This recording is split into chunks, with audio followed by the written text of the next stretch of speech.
This was another blog piece of introductory material to my former defunct weblog page. It's a brief little bomb called The Value of Psychosis to Society. Creativity is a form of psychosis. You have to be psychotic to be truly creative. The creative state of mind, the creative moment, is a psychotic mental state. The more brilliant you are, the more psychotic you will appear to normal, i.e., mediocre-minded and mediocre-spirited people. The more brilliant you are, the less functional you will be in society. The more brilliantly innovative and creative you are, the more everything that ordinary people view as new and original for you is simple cliche. Everything I see to me is cliche. All I see around me is cliche. Every word, every sound that breathes out of any and every mouth is, for me, cliche. Every thought these people think is cliche. Such is the predicament of genius today. Gertrude Stein, quote, "The public is always 2 to 3 generations behind the artist innovator," unquote. I say it's more like 4 to 5 generations behind.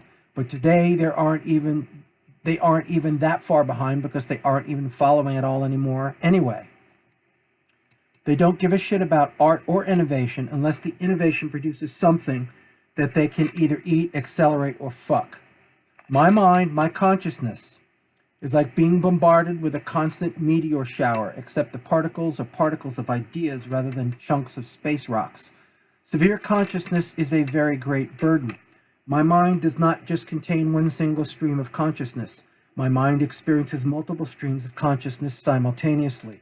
My mind experiences what I have elsewhere referred to as polyphonic contrapuntal thought. This is obvious and a given. No matter what mistakes great artists or great thinkers may make, they may not be held accountable, no matter who they hurt or how.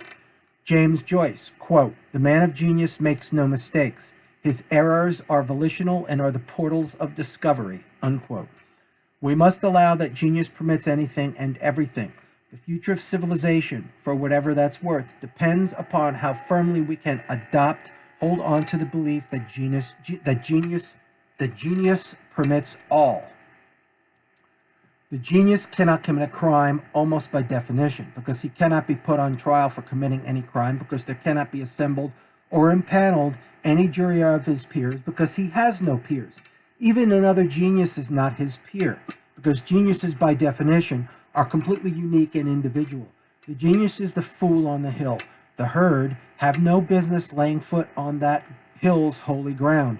When members of the herd trespass the genius may destroy him by any means necessary and even pleasurably. My mind is a torture chamber. That is the burden of genius. Something, reader, you can know nothing about. Genius is a handicap, especially in this society where excellence is despised and envied. We are living in the worst period in history in terms of the quality of human animal being produced. The genius, as a type, is the owner of the world and everything in it, and everyone in it. You are Mozart's and Einstein's and Hitler's slave. They suffer you to live in order to serve their ship. Row well and live, slave. This is what must soon become. The creative artist is an individual with controlled access to the world of primary process materials. A stream of conscious,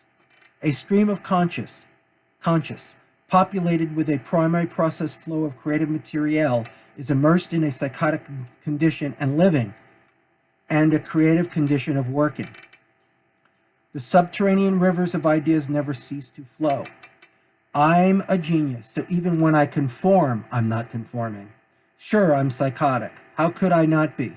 With you people the way you are and society the way it is, any sensitive person awake and aware would go insane too with the collection of somnambulistic midgets and self-hating rats and mice and cattle and sheep that collect among typical coagulating narcissistic empires like America. This means you. I'm talking about you, whoever you are. You're watching this right now. You're seeing my finger wave at you. You, not somebody else, not some other guy, Not your roommate that you're pissed off because he didn't take the garbage out the other night. I'm talking about you, member of the herd. You.